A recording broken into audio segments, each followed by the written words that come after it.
Double the buckets and double the Dutch. Double it up. Okay. Double the buckets and double the Dutch. Double it up. What is he doing? Doubling up. What is we doing? Doubling up. What is he doing? Doubling up. What is we doing? Double it up. Hey, what's up, everybody? Yeah, y'all are lucky if you're logged into our Twitch and visiting frequently. You're getting two podcasts in one day, because Shneaky is a monster, and this is the Monster Cast from the Monster Mashup Clan. And I'm here with my cousin, Adam. How are you, sir? Sorry, you can tell it's my second one. Mayfield. Yeah, Mayfield. I was going to say Mayfield, but I was like, I might just say the wrong name real quick, so let's not. Yeah. Adam S. Mayfield. Sometimes you just got to go out on a limb, bro. Adam S. Mayfield, welcome to the pod. Well done. Yeah. Hello, everybody. So you've been on a podcast with me before, Yes, I have. in like 2017. Was it that long ago? It was either 2017 or like early 2018. Had to be 2018. But like early, Where does like the time March, go, like man? February or March or some shit. Okay. God. No, wait, was it? Yeah. So much No. has happened since then, dude. I think it was said 2017, bro. I think it was 2017. So much has happened. I think it was like the end of 2017, I think. Okay. Yeah, that sounds about right. Yeah. I remember it was the end of a year. Yeah. Because it couldn't have been the end of End of 2018. an era. Yeah. Mm-hmm. Well, I was revisiting that pod, and you were a repo man during that podcast. I was. Repo man and a carpenter. I'm guessing you're not repoing anymore. Nope. No, I'm not. I'm happy to say I sucked at being a repo man. I did. You probably. It seemed like you were just too nice of a guy to take people's cars from them. You're like, I understand. That was one problem. Yeah. Like, I wouldn't take... So there seemed to be, like, two ends of the spectrum, okay? There were people who knew damn well they were never going to be able to afford the car, and they got it anyway, okay? Well, shame on them. Those Whatever. people you didn't feel too bad about those. No, and those people, they were the meanest. They're the ones that put up a fight. People who were hard on their luck. Like, for example, there was this one car that I was just about to pick up onto the truck, and I noticed there were like 3 kid seats in the back. Oh, no. And then like this single mother comes out in a bathrobe in the middle of the night. I'm not taking that car, and I'm especially not taking cars from people who are living in their car. Right. That's like they're on their last leg. Am I really? You're not taking their house. I mean, I'm you're not taking their car. You're taking their house. Exactly, Yeah. and their dignity. Right. And their hope. So, in that regard, I was a shitty repo man. And I was just an all-around shitty repo man, too, because I was trying to live 2 lives. You were trying to be a fucking actor, repo man, carpenter, repo man. And I was working. And sleep was just not part of the equation. Right, you look way better, by the way, if I remember, because we talked about how shitty yeah, you dude. looked. From... It aged me, man. Holy Yeah, shit. I wasn't getting any sleep. And so, therefore, I was falling asleep on the job. I've got great video footage, by the way, that I should send you. One of the repo companies that I worked for, they caught you? Yeah. They would have. They have security cameras in the car. And every wreck I ever got into, I saved the footage because I would fall asleep. There was this one time, luckily no one ever got hurt. They were just like fender benders and shit like that. But like it was like stop and go traffic. Backed up at a stoplight. I was like 3 blocks from my house, incidentally, and the camera shows like cars moving forward, Adam moves forward, cars move forward, Adam moves forward, cars moves forward, Adam doesn't move, cars move forward some more, Adam doesn't move, car moves forward, Adam doesn't move, and then boom! I'd fallen asleep, and my foot went down on the gas pedal. Yeah. Should you be admitting this on live? Oh, yeah, man. It's like, I mean, believe me, it's on record somewhere. Somewhere. And then there was another time where, I don't know if I was tired or I was just bad at my job, probably a little bit from column A, a little bit from column B. And so rear-wheel drive cars, you have to pick them up from the back. Oh, no. And the thing is, though, you better be damn sure the steering wheel's locked. Oh, Whether no. you do it there was a trick with the seatbelt, or if you could lock the steering wheel. Well, I could have sworn the steering wheel was locked. It was like a Bronco. But it wasn't. No, and it was a street very similar to the one out here. Oh, very narrow. And so, did you ever see Beverly Hills Cop? Yeah, dude, I know what you're talking. Yeah, no, that's horrible. That is horrible. I mean, I must have hit 10 cars. And my boss at the time, he said, I called him because I had to. He hated me. Oh, he hated me. He said, well, you got to do the right thing, and you got to put notes on every one of those cars and let them know how to contact us. And so I did. Now, granted, it was like 3 a.m. when this happened. And so he called me about 3 hours later, and he said, have you received word from any of those people? And it was like a Saturday, so no one's going to be up. And I said, no, sir, I haven't received any word. He goes, well, they had their chance. I want you to go back and take all those notes off of those cars. No! They had their chance? That's what he said. They had their chance. Yeah. Hey, I mean, you did... He must have realized, like, that was a bad move. He must have been like... He probably, like, in those 3 hours... He hung him and he's like, do they really need to know it was us? Like, right. Come on. Seriously? Yeah. You know what? All right, if any of them have called, fine. Well, but if not, we're going to fix this right now. That's exactly what... Yeah, it's exactly... That had to be it. That had to be it. Yep. Chalk it up to karma. So... you got rid of, let's just catch people up. You said you were working, I'm guessing, between 2017 and now, let's just say 2017 and 2020. Yeah. You were a working actor, getting gigs, living well, everything was good. You weren't, you were using this term feast or famine. Mm-hmm. Was the famine at least a little over? Yeah, I'd say it was somewhere in between. More on the famine side than the feast. Yeah, oh yeah. Last feast I had was probably maybe a couple of years before that. Yeah, like right before I got married. I don't know what happened. Oh, don't say that about my cousin. No, man. You know, I think everybody's energy shifts, and if you're not really clear with what your intention is in the world, things are going to get messy. Yeah, that's for sure. And that was a hard lesson for me to learn. And you can apply it to anybody doing anything, really. Absolutely, man. Absolutely. So at the end of that podcast, we were talking about what ended up becoming Primal U, right? Mm-hmm. That's right. And that's what we're here to chat about today. But before we get into that, we did live through a pandemic, and we had a little... Yeah. You and I had a little conversation about, quote unquote, the pandemic being good for you. Mm-hmm.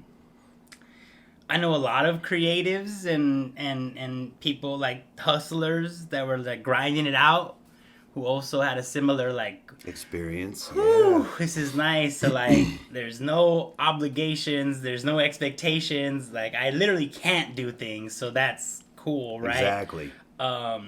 And yeah, just share that a little bit. Yeah, I set up this Zoom. Yeah, man. So I was talking with a buddy of mine during the pandemic, and we both agreed that everybody who was having like a problem slowing down in the world, a problem with learning how to take their time, not be so productive, not be so multitask oriented, and really, really struggling with their own productivity. Whoops. Yeah, bro. I got that. I was a party foul. Hang on, let me see. Carry the one. Ow. Yeah, there we go. Why is this not working? I don't know. What are you doing? I'm trying to... Whatever. Okay. So, I was trying to put on the Do Not Disturb on the iPhone. Oh, yeah. Yeah, this little magic black box here. You don't know how to do it. Yeah, I got it. I did. Once upon a time, you're like, before I had to fuck with the settings. So, and we both agreed that, well, now they know how we feel. Just living in the world, basically. It almost felt like, to some degree, a a lot of the world was slowing down to a rhythm and a cadence that we thrived in. That I, for one, have always struggled with in the real world. Moving at the pace that I do has always felt lacking in some sense. And I'm sure I'm not alone in that regard. Nevertheless, it's something that I've always struggled with. Does that make sense? Yeah, like you weren't built for this world. Yeah. Like the hustle and bustle, day to day shit that everybody seems to be accustomed to just was not working for you. Yeah. And you've met my wife. I have. Yes. I'm related to her. Yes, you are. Yeah. Hold on. Give us a second. Yeah. Who, me or her? No, I'm telling her to give us a second. Hey, Kate. I don't think she can hear us. Okay. Can you hear us, Kate? I don't think she can hear us yet. Yeah. Oh, yeah. Sure. All right. Can you hear us now? All right. Give us a second. I'll bring you in a second. Awesome. Cool. So, So, yeah. my wife, how on the other hand, is polar opposite. Multitask, mile a minute, Tasmanian devil, gets shit done. And there's no faster way to sink or swim in a relationship with regards to accepting yourself the way you are. Right. Yeah. So, And you feel like my cousin helped you with that? oh yeah. Yes, she did. And so what was the pandemic experience like for you? So for us, unemployment, stimulus checks. Let's just talk about it from a financial perspective first. Unemployment, stimulus checks. God, whether you are, ideologically aligned with this or not, cash jobs on the side that nobody had to know about. Point being is that for the first time in a long time, because of what was in place on a government level, we could breathe, and it was nice. It was really nice to be able to go, oh my God, we can actually afford this thing that we have only talked about in the past. Oh, I can take these classes that I've been wanting to take, albeit online like everything else. Right. But we were. But there was opportunities, there were resources, and you didn't have to worry about the normal everyday hustle and bustle of normal everyday gritty life, and able to like Maslow's shit, able to kind of think of higher forms of self-realization. Yeah, I absolutely. In fact, at one point, oh God, Ryan. Beautiful. Ryan. That was beautiful. Oh. That was beautiful. So we're being recorded. Yeah, here. we're recorded. That's live. The whole world saw it. I could even shout out the people in the chat real quick. Let's say, hey, OX2, Alien Conglomeration, Alien Gathering, another TTV viewer, Boss Sunday, Eldiana, Feet, and Lurks. All those people just heard that beautiful burp. Let's segue. Yeah, because absolutely. The beauty of I do want to say one thing real quick. Yes, go for it. So we were living on a farm. Yes. What? Okay. Yeah, during That's awesome. the pandemic, a buddy of mine said, "Hey man, why don't you quarantine with us on a farm?" So we were on a farm. A buddy of mine who was a life coach, was coaching me via Zoom. So my life was wake up at 5 a.m., work my ass off on the farm for about 6 hours, take a shower, take a nap, go to therapy, have dinner with this amazing family, have some me time, meditate, go to sleep, lather, rinse, repeat. And that was our lives for 3 months. And it really did, more to your point, afford us the opportunity to just sort of... what are we doing? Yeah, exactly. Dope. Yeah. And we're going to talk about what you've been doing, right? Yes. And we have Kate. I just want to make sure that we're let's put these hats Okay. on now. Yeah. Can you speak, Kate, please? Check. Check. You're still coming out of my laptop. Why is this not?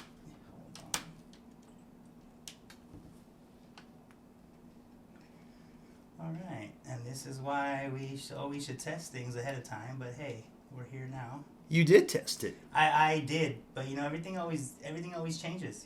That's true. Yeah. We're on the universe's time, baby. Oh, thanks. I love that text, by the way. Right? Yeah. Yeah, I try. Every once in a while, I do good sometimes every once in a while. Yeah. You know what my first thought was when I got that text? What? I'm off the hook. You're off the hook. Yeah. You were. I really did just let you I off really the hook. hated that. I hated wasting your time like that. Okay. Well, can you hear us now? Check here. Can you talk for us, Kate? You are still coming out of. Why are you coming out of my laptop? All right. Keep chatting. Keep chatting. I'm gonna figure this out. Okay. All right. Just keep talking, Kate. I need to keep hearing you. We are also on Twitch right now. Love it. I feel like I should Hey, probably. there she is. All right. Oh, can you hear me? Okay. Uh-huh. Okay. Cool. Hey, Okay. Hello. how They are can't you? see you yet, though, so I'm going to bring you in. Okay. So if everybody's listening to the audio right now, we were figuring out some technical stuff, but we're here. If you're on video, we're about to bring in. You've probably been hearing someone's voice this whole time, have no idea what's going on. So let me just bring in Kate, and that was supposed to work. Why did it? I'm laughing with you? Yeah, not having? Mm-mm. Great. No, Great. we're going to make this happen. Great. This is all good. Yeah. This is how we work out the kinks Right. for future endeavors. She should be working right now. There she is. Oh. What did you do? Oh. Wait, are you back? Is she back? Hold on. Am I back? Hold on. She was. There she you is. are. Hey, Okay, everybody. All cool. right. This is Sweet. like the Brady Bunch. Okay, This is let great. me just fix your window real quick because we don't need all this extra here. Yes, and Twitch, you get to see the behind the scenes. See if I can make you a little bit larger. There we go. All right, now it's like you're at the table with us. That's great. Okay. It's exactly like that. Yes. For the people on Twitch, Yeah, this is it great. Really does. It really does look like you're at the table with us. All right, so everybody, thank you for your patience. We are live now. Okay, Kate, go ahead and introduce yourself and who you are and what you do. Sure. So yeah, hi everybody. I'm Kate Parsons. I'm an artist. I'm an educator. I'm part of Primal U. I was born and raised in Montana and kind of just moved back there off and on over the last few years, and was just really interested in ways to kind of bring my experience of that sort of rural living and sort of wilderness outdoors to others in a way that was sort of creative and collaborative. And I just kind of happened to take a class that Adam and Rob Mullins were teaching a couple years ago, year or two ago now.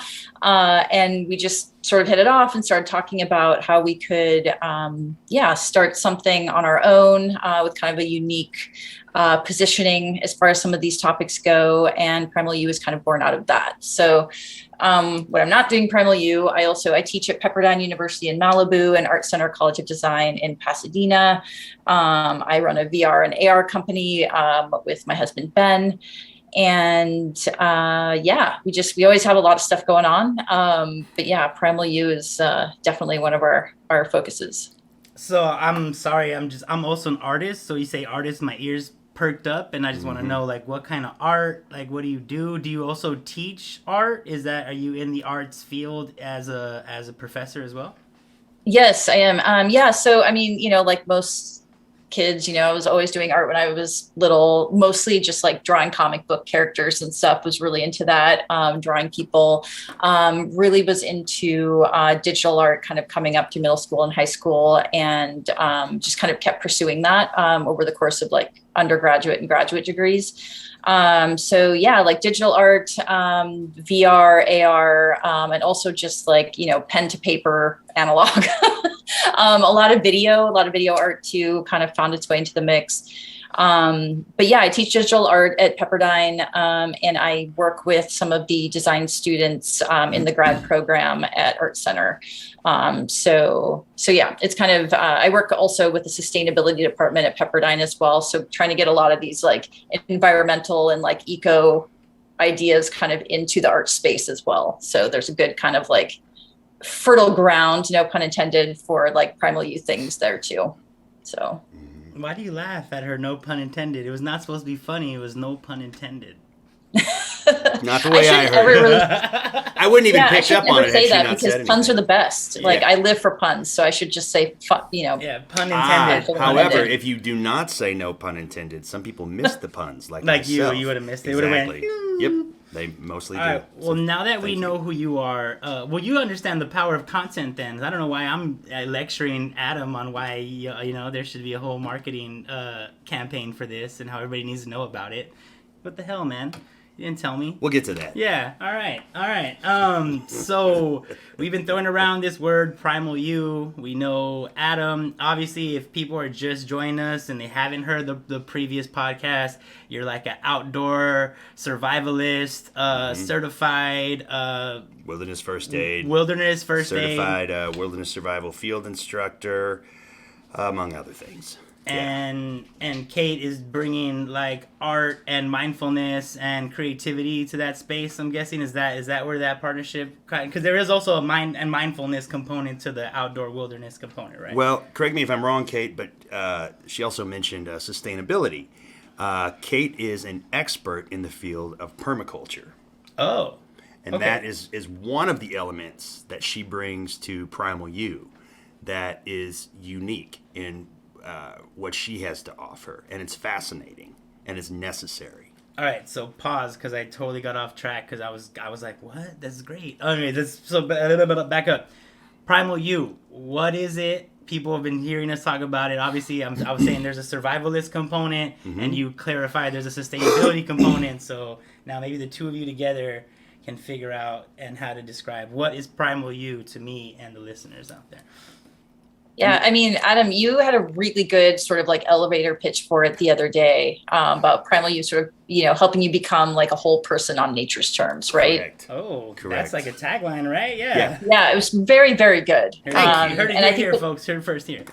Yeah. And I think that kind of hits the nail on the head. Like we're talking survival, preparedness, sort of a homesteading, wilderness first aid, permaculture, mindfulness, leadership. Like there's just a lot of these things that we sort of try to look at from a holistic perspective. That's kind of, I think, at the heart of what Primal U is. Yes. I'm looking at you. I saw that. You both were, incidentally. Yeah. This is your thing. It's a design. It's a design for living. As Kate and I both agreed, it's becoming your whole self on nature's terms.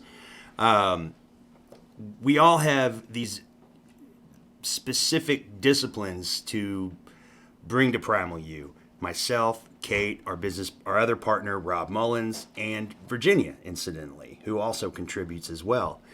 Rob Mullins, for example, the third business partner that you're unfortunately not going to be able to meet today.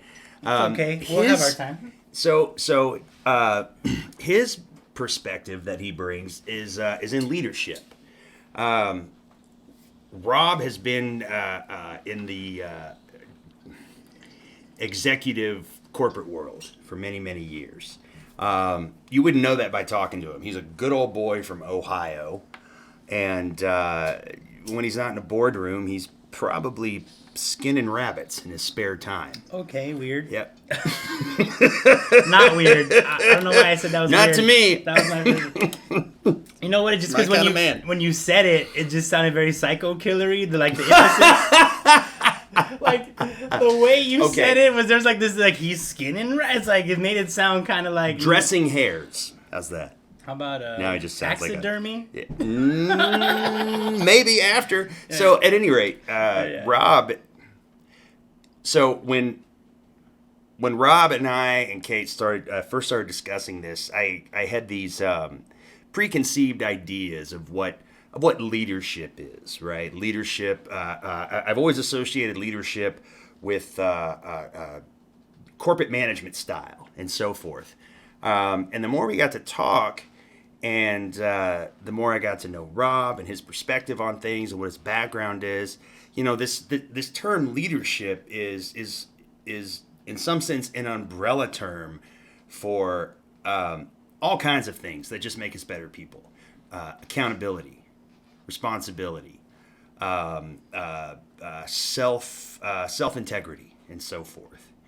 And I could really see how that component fit in with everything that we're trying to do, and how to live a more sustainable life, a more joyous life, while also at the same time being an integral part of the natural world, which is our main focus within all of those components. And how does permaculture and sustainability fit? I mean, I kind of know, but I kind of want to hear it parsed out. Yes. How does that fit in, Kate, to this whole like I guess it's almost like a self-improvement, right? Like a better living style, like a lifestyle for better living. Yes. And a more what's the term? Like obviously a more eco-friendly lifestyle. Yes. At some point, right? That's what sustainability is. Like that's a catchphrase for Right. sustainability, right? Right. Eco-friendly, right? It's like eco self-help, Eco self-help, if you will. Yeah, Yes. we need a whole section in the Barnes and Nobles for that. Yeah. Yeah, What's no, that's Barnes really and good. Noble? Yeah, I mean, I just think of it in terms of just like self-sufficiency, sort of broadly speaking. So, that can mean a lot of different things. And like when we talk about permaculture stuff, or, you can have sort of permaculture at like any scale, which is sort of interesting. Like you can have like, a super small, like even like in one sort of garden pot, you can have like a little permaculture system going versus like something on like multiple acres. And that's what's sort of interesting about it, is just like looking at it from that perspective. But really what it's kind of about, like why a lot of people are sort of drawn to it, while I'm also drawn to it, is because it's about like long-term planning too. And I think, I was interested in this just by virtue of the way I grew up, which was rural Montana, cowboys, ranchers, farmers, like, all of that stuff, like growing up. But I think pre-COVID, especially during COVID, people have just been taking a closer look at how they're living and like where they're living, the choices that they're making. And I think they're just really interested in learning a little bit more about like alternatives to our sort of modern lifestyle, I guess. Hey, Kate, could you also explain, because this is the thing that really blew me away as far as permaculture is concerned, because I never thought about it this way before. There's also, I suppose, an ideological, philosophical component of how permaculture is defined through broader systems. Actually, can we just get a definition of permaculture for like every single lay person who's not in tune with nature at all whatsoever? I can look it up. Who has no idea? I mean, because honestly, I'm like, I think I know what it is, but I should probably find out, because if I don't know, I'm pretty sure there's a lot of people who don't know. I'm like the everyday person in the room right now. Yeah, it's like it's like pretty simple, really. I mean, there's probably a lot of definitions out there, really kind of, I guess, probably all sorts of flavors, but really it's just about like self-sufficient sort of stable ecosystems that are, I think like one of the key sort of takeaways from it is like, you can look at like maybe modern's the wrong word, but are sort of like, big ag and like massive fields of corn and soybean. Like you would call that like a monoculture, because there's just like one thing. And a permaculture is sort of looking at it like a whole system that's like sort of almost running on its own, ideally. I mean, obviously you have like inputs and outputs, and like you're dealing with a system that you're a part of, but like there's parts of it that like they all work together to make it's a whole. Almost like instead of using pesticides, you introduce some kind of insect that does what the pesticide would do, right? Like using natural kind of solutions as opposed to chemicals and like. Yeah, and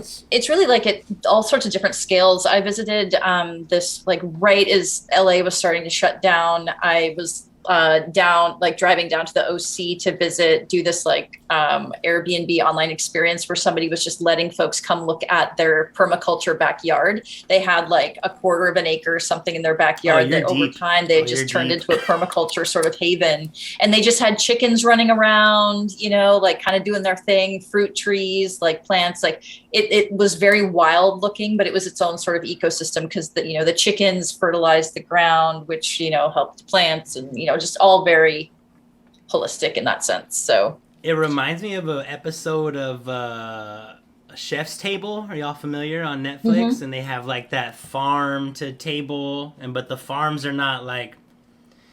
There's this one episode specifically where it's like a Buddhist monastery, and she's just like this old nun monk who just cooks for everybody, and her garden is just like this. There's no rows. She doesn't plant stuff. It's just kind of like weeds and wild grass, and like the vegetables are everything's all growing together, and there's not really like. Doesn't look like there's any kind of system to it, but it is its own system, like ecology, right? And that's like its own ecosystem, right? So that's kind of what it's giving me vibes of. I don't know. If you've seen it, maybe go look at it. But I have a terrarium in my garage. I don't know what that is. Does that count? What's a terrarium? Is that where you keep tortoises? I'm sorry, I'm a city guy. I don't have Okay, one, I don't have a terrarium in my garage. It was meant to be a joke. It was a permaculture joke. You can't tell me these things. I don't know what the hell you're talking about. Sorry, if you made like a nerd joke, I'd understand. Like if there was a note joke about music or something, I would have got it. But I'm not. At one point, Kate, put us back on the rails, please, Kate. We're off the rails right now. Thank you. Permaculture and sustainability, and how does that all tie into Primal U? Let's get back. Yeah. To that. No. I mean, I think there's a lot of there's social aspects to permaculture too. Mm-hmm. Like it's not just about like the sort of natural organic ecosystem. It's also about, community and, your own self. Like there's different zones of permaculture, and it's like, you should also take care of like your inner life in addition to your outer life. And, you have these sort of various concerns and inputs and outputs that you also like want in a community as well. And like you can use yields from your farm to like, gift or barter with people in your community. And like there's all these sort of, sort of ideal situations that come out of this too. Like if you could, like, would you, have your own community out in the middle of nowhere? Could you also just have permaculture like here in the middle of Los Angeles? Yes, you can. Like there's the fact that it works at different scales and works at all these different levels, I think is the thing that's so interesting for most people, for me, and also I think for a lot of people. What fascinated me the most was this idea that, well, first of all, it's just comes from two words, permanent and culture. So this idea of any part of your life, the goal being sustainability, right? Something that can survive in and of itself, right? And I'd never even thought about permaculture that way before until Kate introduced it as such. And so you knew what permaculture was, but you didn't really think of it as like this revolutionary act. Right, from an agricultural, ecological standpoint. Not like a social justice or like a tool for change. Right. Emotional sustainability and so forth. Yeah, absolutely. Well, a lot of people during the pandemic became plant moms, right? And they started gardening, and like a lot of people started baking and gardening and stuff. And then there have been these memes and stuff going around about how like, community gardens is a revolutionary act, and like it's there is this idea of like, hey, why don't we put these green spaces where people can come and get food so that we don't have like food insecurity and children going hungry, right? Like so. Absolutely. I definitely understand that, like in an urban setting, but like, what is the benefit and the experience of like going out into nature and getting away and doing this stuff out there as opposed to focusing on doing it like in your backyard? I would have to say that if nothing else, it gives you a much deeper appreciation for what we have, where we come from, and what we're doing to it. Don't look at me like that. I'm freaked out. I'm waiting. It's intense. That stare's intense. I understand you're trying to evoke emotion. I'm passionate. I get it. You're freaking me out. You're freaking me out. I love you though. I still love you. I know you do. Yeah. I love you too. Kate? Sorry, I only heard part of that last part, but yeah, I think the community garden aspect is a really interesting thing to bring up because like there really isn't a good reason why there is why there should be like food insecurity in LA. Like we have such an incredible growing climate and season. There are fruit trees, should be more fruit trees everywhere, but there are, there's a lot of, the conditions are right to be able to have these gardens like near us, like living with us, like these systems can be a part of our everyday life. And I think that's a big part of what I want to bring to like, or at least talk about a little bit more with the class that we're doing in Big Bear coming up. Like I think like our coursework sort of changes depending on like where we're holding it, right? So like if we're holding it in the middle of nowhere in Montana, like we might be going out to the forest and like kind of like looking at the model of what permaculture means there. Because essentially permaculture is also looking at natural systems that exist in nature and how you can replicate that, in a controlled setting. And, on nature's terms, you don't take your own lesson plan and try to impose it on some like homogeneously on all these different landscapes. You let the landscape be the teacher of what's going on, right? Exactly. And that's that's a good way to put it, I think. Because like, I'm down here in Los Feliz right now, and just, I've been kind of just looking around trying to figure out like where can I just put like one pot, like one container of like, 3 vegetables that like all grow together and kind of do their thing. Like how can I make that work? Like we don't have a yard. Where can that go? Right. And there's ways to make it work. That's kind of like the puzzle piece I'm figuring out right now too. And, I want that for everybody. I want everybody to be able to like, feel like they have control over their, what they're deciding to grow or eat or make. A lot of us, like you said, kind of went through that in the pandemic too. Like we were sort of in a unique situation during the pandemic, my husband and I, where we were living in Boyle Heights, and there were 5 fruit trees on that property. So it was like, I just canned everything for like 2 months straight. It's just like everything got canned or fermented or like turned into, some sort of yield in that sense. And everybody else, everybody's baking bread and doing all of these things. And I think if anything good came out of the pandemic, part of it was like, oh, it would be nice to have some control over our food systems, or, when we're looking at, any sort of food shortage, or especially like there's a baby formula shortage now. And like, people are like looking online to figure out how can I make my own? Like, where can I buy the materials to like make this? And like, that's a really scary thing to think about, that we don't have control over some of our food supply in that way. So. Yeah, for sure. I could talk about that for a while too. Good. It's such a weird situation that we're in right now. No, and especially again, I'm totally locked into social media, and there's a meme going around about why isn't the baby formula a national emergency, especially when there's all these forced birthers around, like trying to take, it's like, if y'all are all pro-life, then why is this not an emergency that babies cannot eat? Right. Like, where is the pro-life in that situation, right? But that's a whole nother topic that I don't want to get into right now, because it's a whole nother podcast, really. Well, I think it raises a really good point. Like, no matter what end of the political spectrum that you're on, you raise a very good question as to why that isn't more of a national emergency. Right, like, okay, there's babies, or there's a potential that the youth will not be able to eat. Like, that should be the headline. Oh, People yeah. should be tripping. Infant malnourishment is kind of a big deal, if you ask me. I mean, that's like one of a developing country, right? Is like, that's one of the little, we're there. We're getting there. So you mentioned a class in Big Bear, and I think that was a perfect segue into kind of how I wanted to wrap up. We've talked about Primal U and how it is this survivalist training, and there is a sustainable permaculture, and there's an educational portion, a mindfulness portion. There's all this stuff about becoming a full human being and becoming your full self, right, on nature's terms, right? Correct. One of the things that we didn't get a chance to talk about in more detail was the mindfulness component. Well, this is your chance, so just give me a second, please. Oh. Because I'm trying to say, you mentioned the class, and they know what it is now. So let's do like a little, what is the class? Like, if people were to go and sign up, what are they paying for?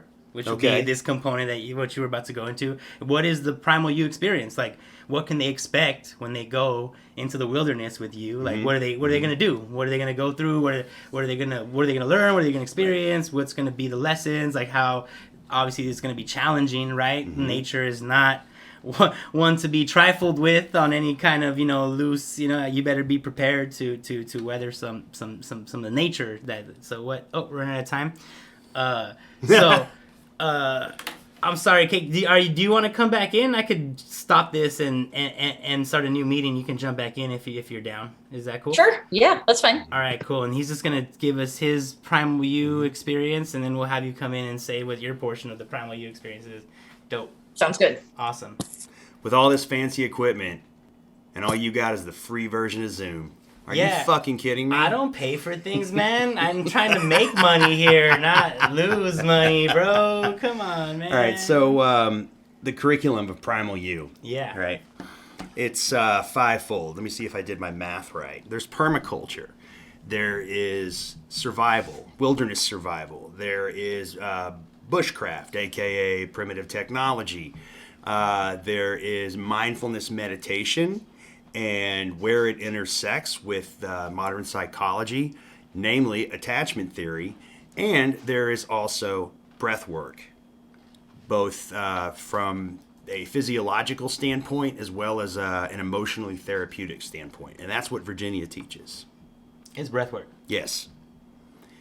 So she teaches breath work. Breath work is really, really incredible stuff. It's like almost like a fast track. It's like cognitive therapy on steroids.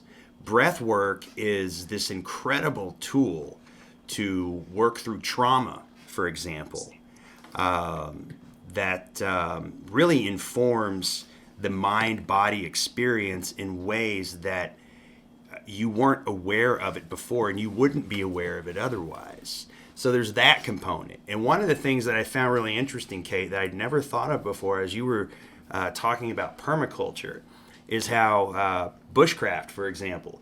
Bushcraft is practiced under the assumption that permaculture is already in place, right? We're not talking about... You're not doing bush work at a on cornfield. an agricultural level. Yeah, Right, exactly. Bushcraft can only be practiced under the assumption that you are existing in a healthy ecology to begin with. We're talking about hunting, trapping, and foraging. We're not talking about growing our own crops or raising our own cattle. Yeah, it's not agriculture. It's not like domesticated plant life. Exactly. This is like in the wild where things are existing naturally without too much influence from Homo sapiens. Absolutely. And I think that raises the question of, how does that dichotomy play into the modern world? Frankly, with the population, the global population being what it is, if everybody tomorrow just decided to go into the bush, we'd have some ecological problems on our hands. That being said, I don't really think that we can feasibly go back per se, but what it does do is offer people absolutely. It is so mental, and it offers people an appreciation for what we do have left. And then Kate comes into the picture, and she tells us what we can do. That's feasible that within feasible our and current construct right now. Absolutely. That's not everybody go to the bush and start hunting and picking flowers and shit, right? Yeah, I think we're past that. Yeah. Well, I mean, that's also like something like deep ecology. I don't know if any of y'all are familiar with deep ecology, this kind of idea that like nature is valuable just in the fact that it exists, like not because it has any kind of commercial value. Yes, and absolutely. That means, like this is like reasons to be like vegan and vegetarian and like maybe not to like clear like when they do rainforest clearing for all kind, but at the same time it's like there are parts of the world that don't have the luxury to not eat animals or clear rainforest. Like they that is how they survive in these places where they have to like live in circumstances where people like us who get to chill in academia and be super woke and Right. like have all the access to be, well, we're gonna eat only raw foods that, you know, with no palm oil in it, and you know, because that's Yeah. you know what I mean? It's like, okay, we have that luxury. Right. Not everybody has that, so there is definitely No, this balance. most like, of the world does and not most have people that are not luxury. going to be able to go on these Primal U, you know, excursions. Exactly. But they could still learn the all the lessons, right? There's still ways. Absolutely. just 'cause- Absolutely. But it's most effective when you're out there because Yeah. you get to like the whole experience, right? Right. And speaking of deep ecology, that is all the more reason to, this is going to sound like such a hard sell, and maybe it is, take one of our courses. No, but seriously, though, you mentioned deep ecology, and despite the fact that I said that, bushcraft on a massive scale is no longer feasible, you mentioned how the very definition of deep ecology is the appreciation of nature having value in and of itself. Right, without a commercial point, Right. like, And not because you can get money from it, but just because it's alive and it does its thing. Exactly. It's valuable, right? Exactly. And if anything, bushcraft, primitive technology, and even the component of survival to some degree, at least provides an example of, look, here's why nature in and of itself is of value. Because this is what it takes to live out here. This is what it takes to live out here. That and this too. stuff lives out here. It survives somehow. Right. In places that you Long can't. before we in were places here. that you can't live, That's it does. right.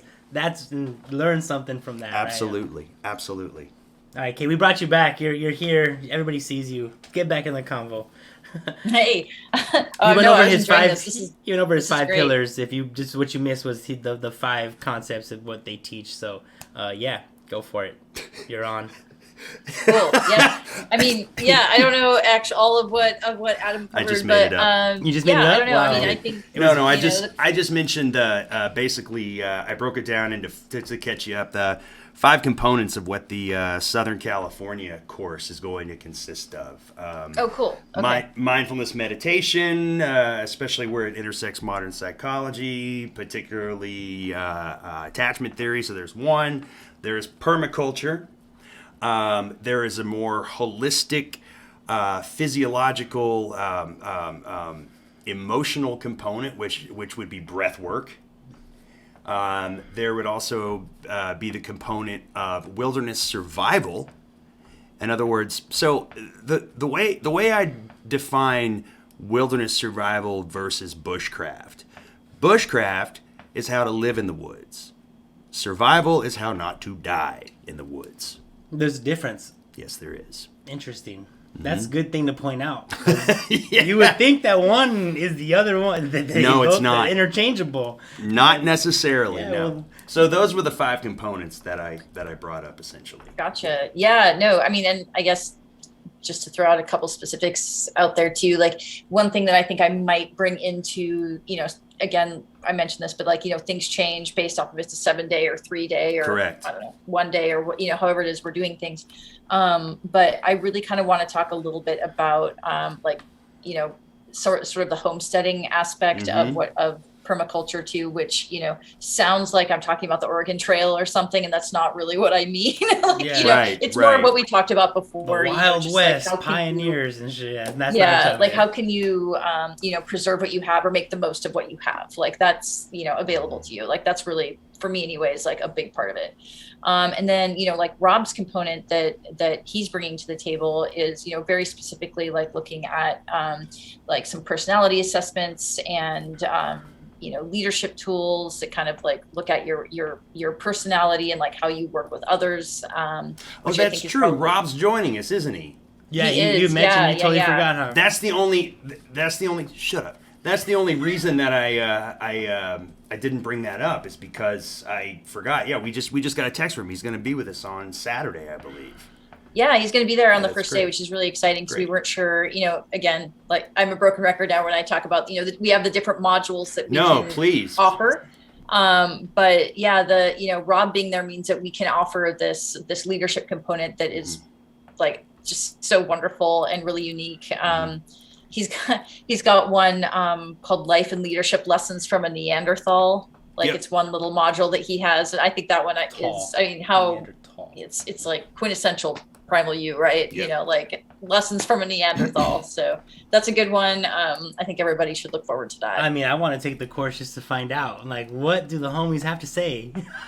Like, I want to know. That's a good one. You know, when you're talking about this, what it made me think of is like a lot of social justice organizations, or even like, you know, community building organizations, even like a lot of academic organizations will go on these leadership retreats where it's like corporate team building. Right, we're gonna figure out our goals, and then we're gonna figure out like, you know, what is are we empaths, or are we, you know, like our ENJP, you know, and we're gonna like do the trust circle fall and let's do positive affirmations, right? Like I've gone on a few of those, and I feel like they would have been way more team building if you thought you were gonna die on it, you know? Like it's like, okay, we really have to come together, or we're gonna die out here, guys. Like, absolutely. Yeah, so I just feel like there's when you incorporate Rob stuff like about like personality and like you know, because everybody in our current world as it is right now, there is this idea that like, you know, everybody's equal and everybody could do everything and everybody has the potential, and that's like totally true where we're at now. Right. But I feel like when you go into a different environment in the wilderness, or, you know, like, you know, the hood or another country where you're a stranger, like this is not a drill. People have roles. It's like, okay, like if everybody has to do their job, or else we're gonna die out here, you know. And I think like to know and understand that like everybody has a role, and that like it's not demeaning, or, you know, like to like own it, that hey, these are my traits, this is what I'm good at, this is my job based on what I'm capable of, and like owning it, and like not everybody gets to be the chief, you know, not everybody's gonna be the warrior hunter guy. Like it's okay. Everyone has their has like everyone has their what they bring. They have their talents. Everyone that they bring as a component of what they bring to the table, and that's a really good point about what, speaking of bringing to the table, what the value of what Rob has to offer to all of this, which in turn is the value of what each individual person has in any community. And we are social beings. We were designed to live together.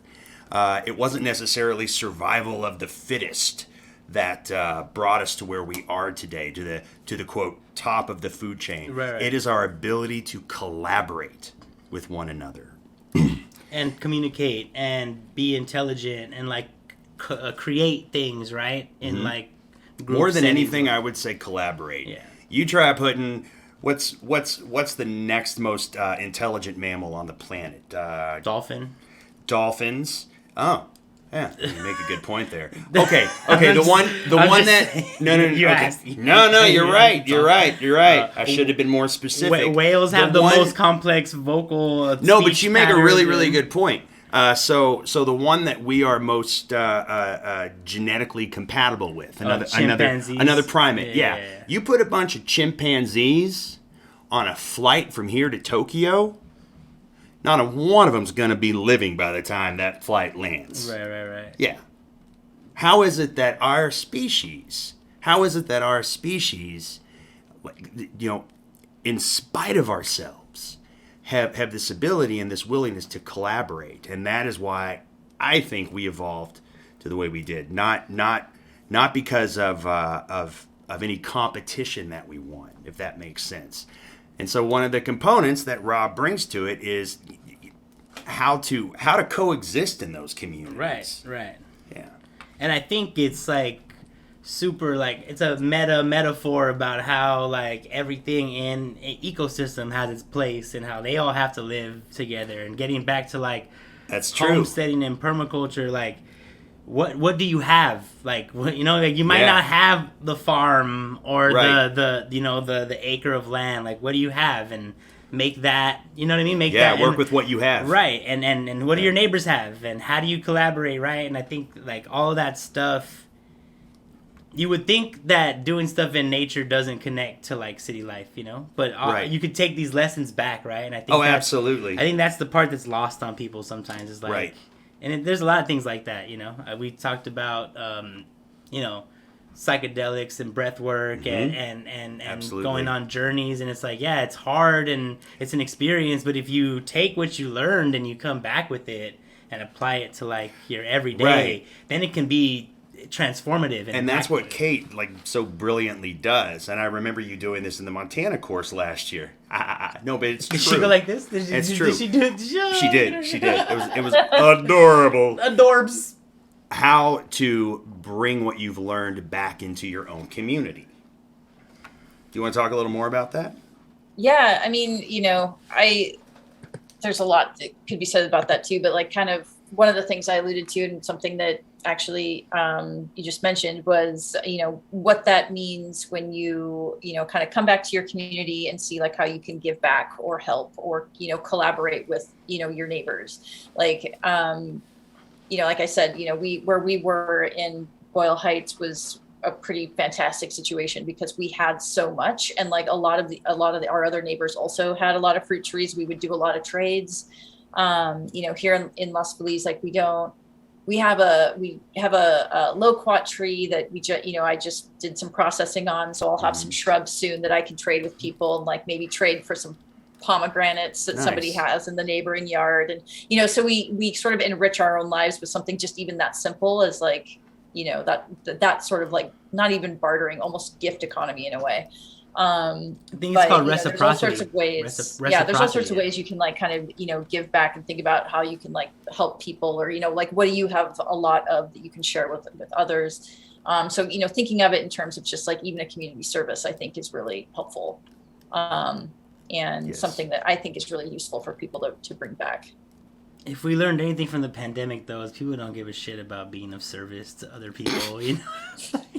We have a lot of work to do. Let's on just that, say, hey, this is how unfortunately. you survive as an individual. If you learn how to like be collaborative, you'll actually thrive as an individual. Hey, Well, imagine that. Yeah, honestly, that's how you we make need to it- sell it, because that's how people feel like, what is this going to do for me? Well, actually, if you learn how to help other people, Right. you'll help yourself. That's not bad. Primal U, how to stop being an asshole. Stop being a dick. Yes, it's great. That's a new tagline. Does that mean, oh gosh, do we have to rename it to Primal Us? Primal We. That's right. No, That's right. Primal it's U too is- self-centered. Primal U is actually perfect because you could totally like you could do a whole bait and switch. Like, hey, this is a course about how to make you super efficient in your life, and then you come as like work together. What? That's right. That's right. Yeah, Right. bait and switch. How to win Yeah. friends and influence people. Just kidding. Love one another. Yeah. Yeah. That's like, yes. I think okay. Don't change it to Primal Us. Keep it as Primal U. It needs to stay, Yeah. We Yeah. need You're a already hook. there. Yeah, you need that. Yeah. Hook, line, sinker. Psh, great. Homesteading definitely does. Why can we change that term? Why do they call it that? Because it definitely does make me think Oregon Trail and pioneers and Wild Wild West. You can probably talk about this more than I can, Kate. I just at a time it was a much more accurate term to describe what it was. Yeah, don't do that. Yeah. I mean, that's essentially the case. Like it's borrowing from, homesteading from back in like 1800s, early 1900s. So, Incidentally, Kate, sorry to interrupt, but could you share with the class your own family's experience with homesteading? I just think it's so incredible. She had a little house on the prairie. I'm gonna let her answer that question. sort of. No, it's so sort of Primal U home base, I guess you could call it, is my family's hunting lodge and cabin that's kind of off grid in Montana, up in the mountains. So it was originally homesteaded by my great grandfather, around the Homestead Act time, so like around 1917, and it's like in the middle of nowhere. It's like incredibly like hard, it's a trek and it's like a journey to get in there. And that's where we go to host Primal U, and we do the 7-day Montana version. But it has served as like, that location served as like a hunting lodge for my family's business since the 50s. So it was homesteaded in like this like little log cabin back in like 1917. Like fast forward to the 50s, they decided to, it's right in the middle of like prime like elk hunting country. So, people would pay to come in and do elk hunting and deer hunting. So for about 6 weeks, back when rifle season was 6 weeks long, which is no longer the case now. But when I was growing up, so this would have been like 80s and 90s, we spent 6 weeks out of the year essentially living off grid, at this cabin in the winter. So, we still managed to, it was like we had to get up at 4 in order to like get to the closest spot to catch the bus to like spend another hour to get to school. So like we were able still to like get to our school, which was also rural, small town of like 700 people.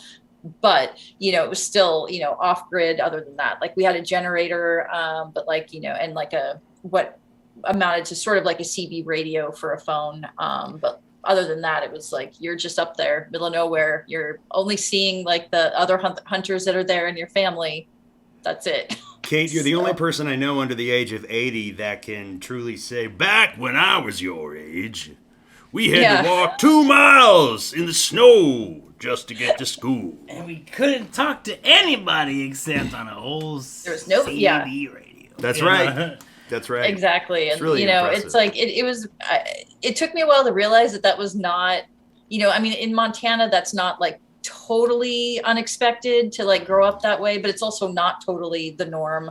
And especially coming down to Southern California, it took me a minute to sort of realize that like, oh, I had a really unique upbringing, didn't I? Oh, like people find this really interesting. Oh, that's cool. Yeah, you want to talk about an Airbnb experience? That's one that people pay to go and do that. Like they've never done it before, right? Like, oh my God, this is how the first pilgrims lived and shit. Like, you know what I mean? Like that's what they think. I swear, I'm sorry, but no, it's true. Like they've never even had like you have generations of people that left the ranch. You know what I mean? Exactly. Especially Southern California. They couldn't wait to get off the farm. They were, Right. And their whole mission is to never go back there. Like, that's their... still. Yeah, because to them, that is... Except for Kate and Rob. That's like poverty, or that is like, that's like the definition of not making it. That's what they associate failure with. Right. It's like, oh, I got to go back to the ranch and pick fucking strawberries and shit. Like, I'm never going back there, Like, I'm going to make it. Yeah. And then they kind of disconnect from this whole part of themselves, and then they wonder why they're depressed all the time. There you go. I love how you brought it back. Yeah. But it's true. I agree. I want to bring up something that might be challenging, Kate. And, if you don't want to talk about it, I understand. It might be something that needs to be dealt with more.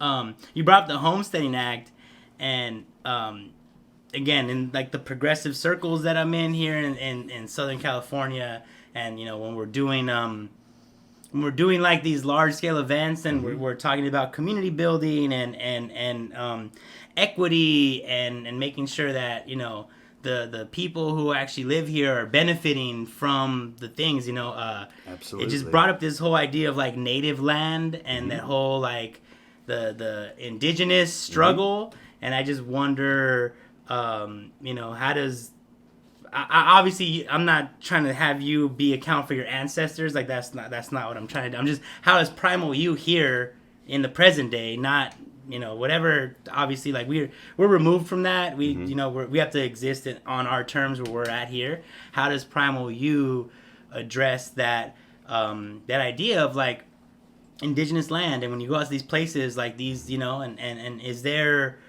are there folks involved, and is there any kind of giving back or some kind of acknowledgement of like how does Primal U address that? Yeah, because I feel like there's kind of an acknowledgement that we always do again when we're talking in like state, federal, when I do events like with entities of like governments, it's always like we acknowledge that we're on native land. This is the Tonga where we're at right now. This from here to San Diego is like Tonga land. Tonga Nation. Yeah. So we acknowledge that. We try to have tribal representation. Try to have especially when we're doing art and murals and like beautification, like how do we include like that native voice and I just wondered, like, is Primal U, what's your position on that? Are you is that part of any part of your curriculum? Is it going to be now that I brought it up? Essentially, yeah. It's honestly not a component that I've ever thought about before. Yeah. Kate? Yeah, I mean, it's something I think about a lot, because also, a lot of the circles that I'm in, too. And I think there's sort of a two-part answer to that. And like, one of them is like, I've talked to a couple, artists, who, up in Montana in particular, who, are native artists and, also kind of do a lot of like living off the land and like are really interested in this whole component. And they're a really big fan of like what we're doing. And I want to find a way to sort of like bring them into it a little bit more. So, cause like they obviously have a lot to teach us. There's a lot I want to learn. There's a lot I don't know.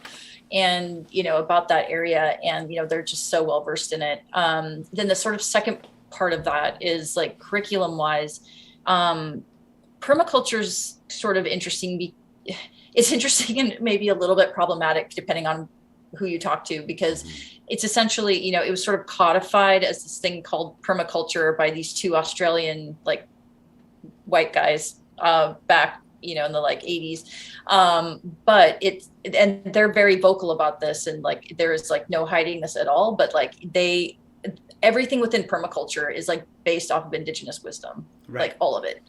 And how could they it not talk be about like, that. Yeah, they talk about it all the time, and they like give credit where credit's due, but it was still codified by these two white guys from Australia. Like, they get the credit. Like, they get the credit for it. Those are the guys whose names are in the books when people are studying it. Like these like the curriculums are built around their findings and stuff. They were just the messengers. Right. They were the middlemen. But they but they got all Yeah, and I think, like anybody who's like really looked into it, I think like knows that like, oh, okay, well, like these guys sort of popularized it and codified it and like put it out into the world into like, something that somebody would buy a book about, I guess. But they made it accessible. They made it accessible, right? Yeah, that's they're true. very absolutely.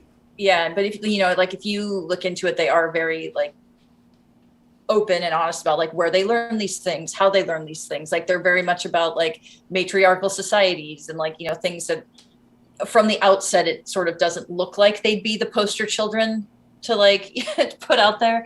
But, so for in a lot of ways, like people sort of sometimes will look at permaculture and just be like, ugh, this just sounds like a lot of white nonsense.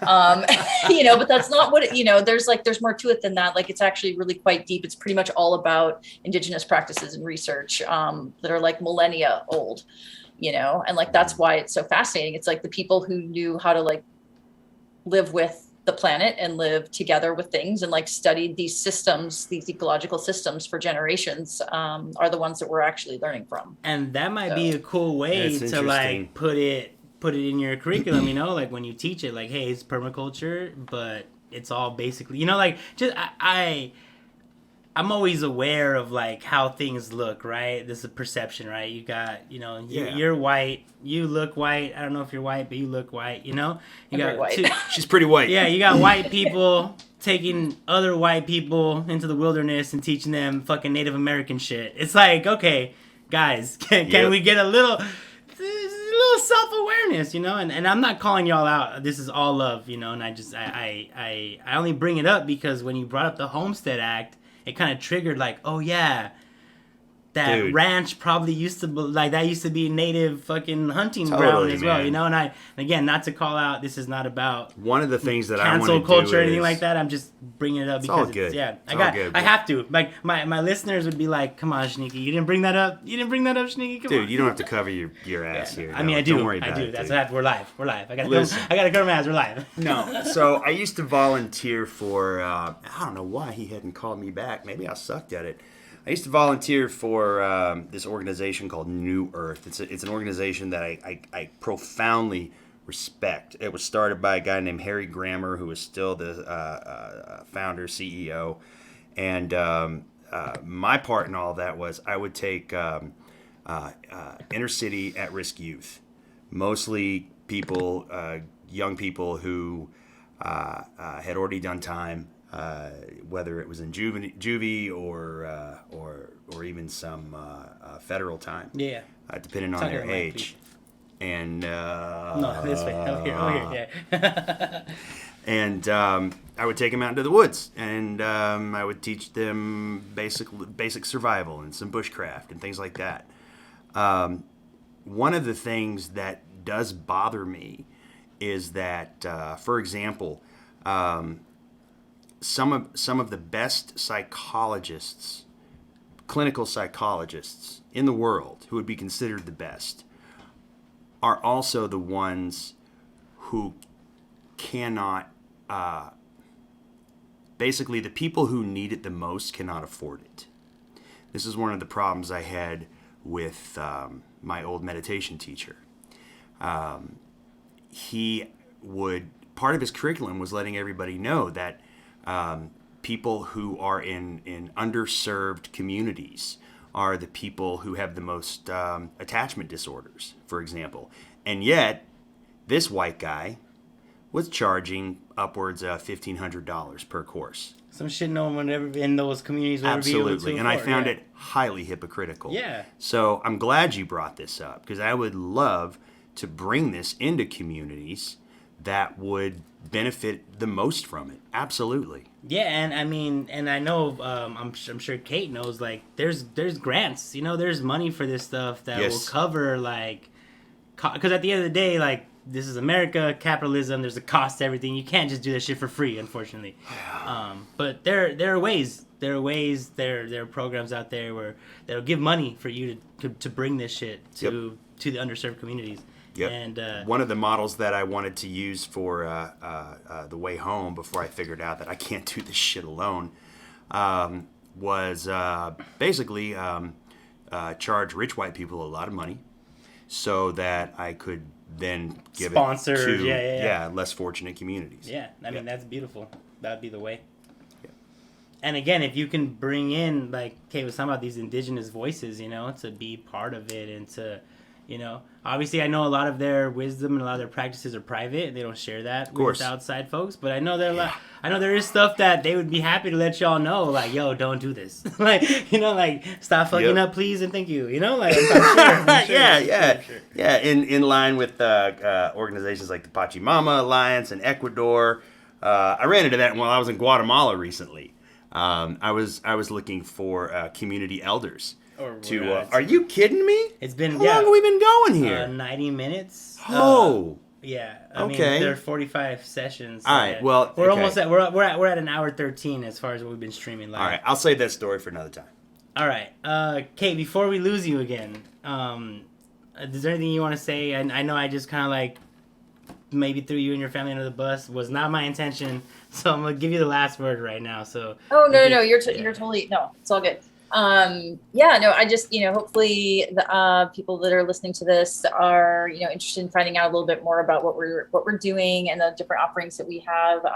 Might be, I don't know, Adam, maybe you already talked a little bit about some of the work that Virginia is offering as well. Yes. Some of the breath work and all of that too, which I think will be of interest to a lot of folks. But I mean, I can put the shameless plug for like primal-u.live is the website. You can find out more. Oh, hell yeah, you will. And all follow us on socials.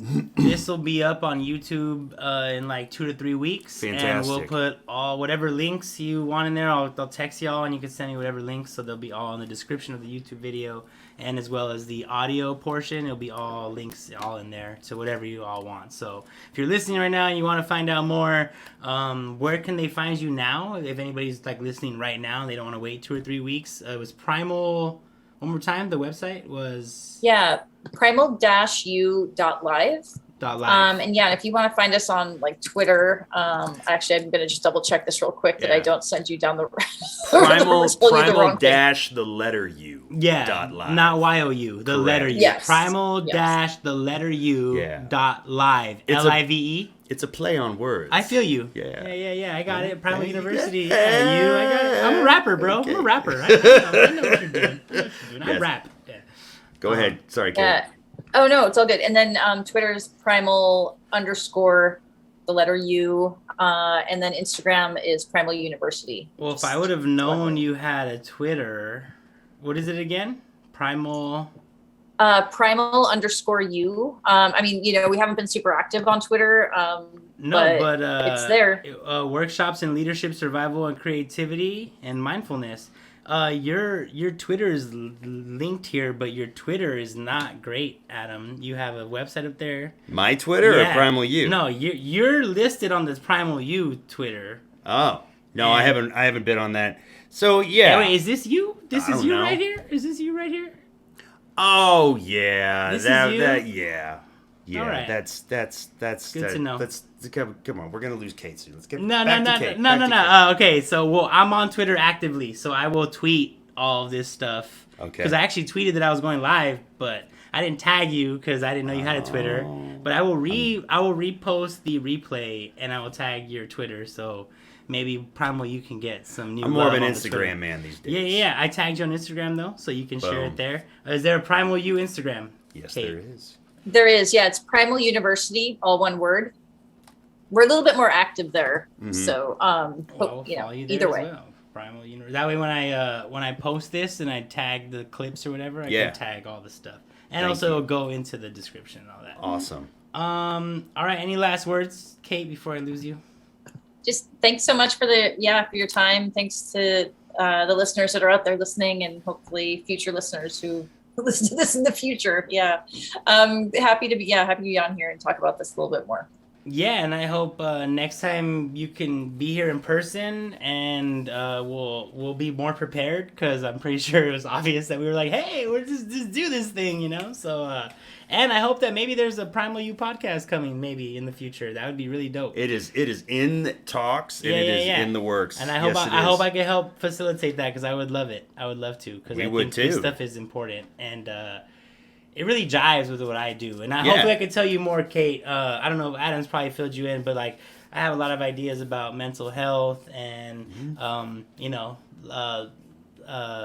stigmas and how people live lives. Memory and- loss. Yeah, that too. Yeah, I smoke a lot of weed. But yeah, no. Also, progressive ideals, leftist ideals about that, and I feel like environmentalism and global warming and saving the environment is like a huge issue that not enough people talk about, and I feel like there's definitely like some interaction Overlap. here that's Yep. happening that we could tease that out. So I'm excited about the future. Hope I get to make it to a course soon. It's not because Me I can't too. afford it, it's because I'm busy. But you know what, if I want to do it, I should make time to do it, and I will. You will. You have my word. I will Yeah. make time to do I'll it. stay on your ass. I'll show up hungover and blast out of my mind, but I'll be Okay. there, and I will. You're gonna make sure I stay alive, right? I'm not gonna Yeah. die on your watch. No, you're not All gonna right, die As long as on I'm my not gonna watch. die, I will show No. up. I'm gonna make you wish you hadn't shown up, but just because you're my cousin. Jerk. No, all right. Well, thank you for your time. I appreciate y'all coming over here and sharing, what you're doing with me. Thank you, brother. I know It's an honor. I know it's our platform, but it wouldn't be shit without the content, and Thank y'all you. are helping with that right now. Yeah, and this is just great shit. Dude, we're grateful This to is be great here. shit. Yeah, I can't no. thank you enough. And honestly, I think And like a lot of people that listen to us and people that live here in the neighborhood, and a lot of artists and creatives, I'm sure would benefit from a weekend in the woods where they get to just like kind of come to terms with their own shit and unplug Everybody and get would. away from their phone. Like, so I'm sure a lot of people will benefit from this conversation. So thank you all. I appreciate you. Thank you, brother. Thank you. And if you're listening here, you can find us every Monday. We're on Twitch, Monster Monday. You can follow me at official Shneaky on Instagram, at Adam S. Mayfield on Instagram, Primal University, spelled normally on Instagram. And until next time, I will see you all later. Kate, don't go anywhere. Hang out for the last couple minutes after we get offline. We'll just chat if we can until we lose you. But for everybody live, we will see you all later. Goodbye. Double it up. What is he doing? Doubling up. What is we doing? Doubling up. What is he doing? Doubling up. What is we doing? Double it up.